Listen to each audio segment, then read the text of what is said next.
So Indian National Congress, बहुत सारे Indians had been planning to form an all-India organization of nationalist political workers, but credit for giving the idea concrete and final shape किसको जाता है?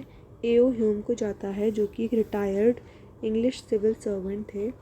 First session of INC जो है ना, वो बॉम्बे में हुआ कब? दिसंबर 1885 में। एंड ये प्रिसाइड किसने करा? WC Banerjee. and it was attended by 72 delegates. Aim of INC क्या था? The aim of Indian National Congress were declared to be promotion of friendly relation between nationalist political workers from different parts of the country, development and consolidation of feeling of national unity irrespective of caste, religion or province, formulation of popular demand and their presentment before the government, and most important of all, training and organisation of public opinions in the country. अब जो INC है उसे safety valve क्यों कहते हैं? Because Congress was to provide a safety valve और safe outlet to growing discontent. अब next, among educated Indians, but ये एक थ्योरी है। National Congress represented the urge of politically conscious Indians to set up national organization to work for their political and economic advancement. उन्होंने Hume की help ली to avoid hostility of officers towards it. अगर Hume चाहता तो वो कांग्रेस को as a safety valve use कर सकता था। The early Congress leaders hope to use him as lightning conductor. देखो, aim of Indian National Congress क्या था? To found democratic nationalistic movement, to politically educate the masses, promote friendly relations among nationalists, develop anti colonial nationalist ideology, promote and nurture Indian nationhood. Further, moderate phase. Moderate phase क्या होता है? Moderate phase सबसे पहले 1885 से 1905 तक था moderate phase. And leaders कौन कौन थे इस पीरियड में? Dadabhai Naoroji, Mahadev Govind Ranade, Gopal Krishna Gokhale, WC Banerjee, SN Banerjee, Firoz Shah Mehta etcetera. So ये सारे लीडर्स थे मॉडरेट फेज के। Moderates and the critique of British in the economic sphere.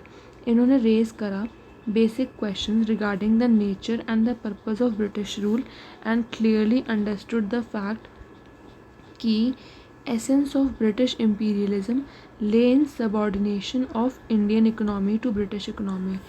So इन्होंने एक बेसिक क्वेश्चन स्टार्ट करा regarding nature and purpose of British rule कि द फैक्ट कि जो एसेंस ऑफ ब्रिटिश इम्पीरियलिज्म है वो ले करता है in subordination of Indian economy to British economy.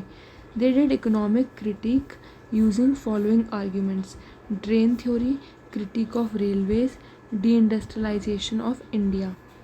Further, some leaders behind economic critic कौन कौन है? Ramesh Chandra Dutt, so retired ICS officer, published the economic history of India at the beginning in 20th century, in which he examined in minute detail entire economic record of colonial rule. दूसरे leader कौन है? Justice MG Ranade. इन्होंने entire generation of Indians को teach करा value of modern industrial development. And उन्होंने बोला कि if India is poor today it is because economic policies of British. Further आएंगे Dadabhai Naoroji. He was also called the grand old man of India and Gokhale called him Gladstone of India.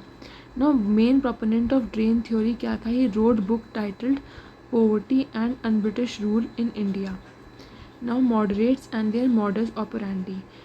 Okay, so the moderates only followed the method of prayer, petition, representation, deputation and persuasion, for which उनकी approach was criticized as political mendicancy. Achievement of moderates: economic critic of British imperialism. Right now, further, economic critic of British imperialism, constitutional reforms and propaganda in legislature, Indian Councils Act 1892 उनके वजह से बहुत सारे changes आए थे जिसमें increase हुआ था size of legislative council and इन्होंने इंक्रीज़ करा था proportion of non official members in them. They were able to sow seeds of nationalism in the people and उन्होंने पॉपुलराइज करा आइडियल्स जैसे कि democracy, liberty and equality. Leaders जैसे कि Gopal Krishna Gokhale and MG Ranade कौन थे? सोशल रिफॉर्मर्स थे एंड उन्होंने चाइल्ड मैरिज को अपोज करा था एंड विडोहुड इम्पोज करा था। मॉडरेट्स की लिमिटेशन ये थी कि एक्सक्लूजन हो गया था मासेस का with freedom struggle. They did not believe कि India needed complete independence from British and ये हेविली इंस्पायर्ड थे by western mode of political thinking. Further हम देखें तो they were utilitarian in nature who believe कि constitution एक unviable document है। Further उनका स्ट्रॉन्ग फेथ था ब्रिटिश पे एंड बोला कि they had right to rule.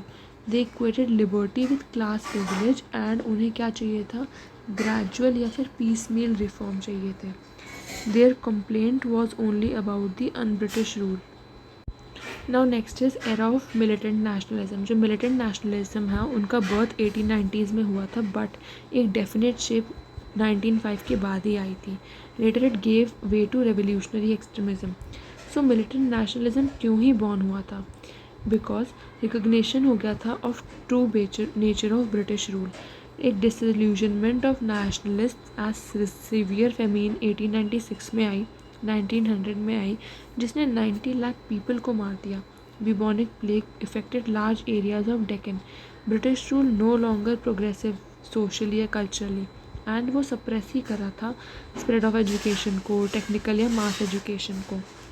1892 में हम देखें तो इंडियन काउंसिल्स एक्ट पास हुआ था बट नेशनलिस्ट को सेटिस्फाई नहीं कर पाया था।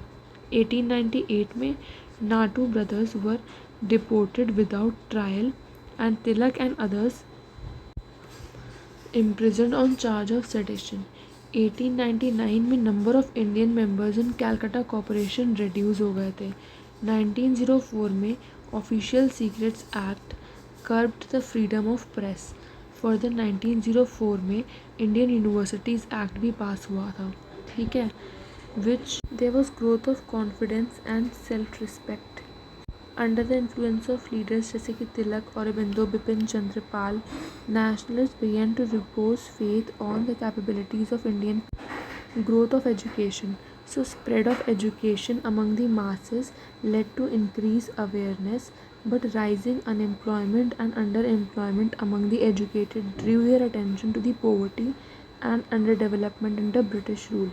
उसके बाद इंटरनेशनल इन्फ्लुएंसेस भी थे जैसे कि rapid industrialisation progress by Japan after 1868, defeat of European nations with Italy by Ethiopians, and British facing reverse in Boer War. Russia by Japan demolished the myth of European invincibility. Now further, reaction to increasing westernization क्या था? Nationalists felt that जो excessive westernization had led to subordination of Indian identity. Leaders जैसे कि स्वामी विवेकानंद, स्वामी दयानंद सरस्वती, बंकिम चंद्र चैटर्जी ने urge करा and inspire करा young nationalist को to take pride in the rich Indian civilization. Dayanand Saraswati ने मैसेज दिया India for Indians. Dissatisfaction with achievement of moderates. So जो young nationalist थे they were dissatisfied and strongly critical किसके लिए थे? मॉडरेट लीडर्स के अचीवमेंट के लिए and their method of struggle of 3 Ps। Reactionary policies of Curzon का जो रेफ्यूज़ल था to recognize India as a nation वो एक इंसल्ट थी ऑफ नेशनलिस्ट। एंड उसका जो एडमिनिस्ट्रेटिव मेजर था जैसे कि Indian university act, official secrets act, Calcutta corporation act, इसके स्ट्रॉन्ग क्रिटिसिज्म आया। Existence of militant school of thought Rajnarayan Bose, A.K. Datta, Aurobindo Ghosh, Bipin Chandra Pal in Bengal, Vishnu Shastri Chiplunkar and Bal Gangadhar Tilak and Lala Lajpat Rai.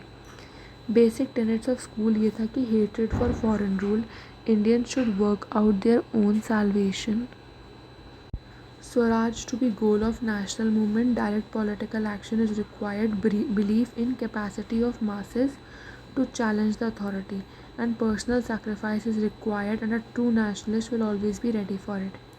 Emergence of trained leadership which could channelize the potential of masses into political struggle, which manifested in the form of Swadeshi movement against partition of Bengal. Okay, further we will be doing in the next video.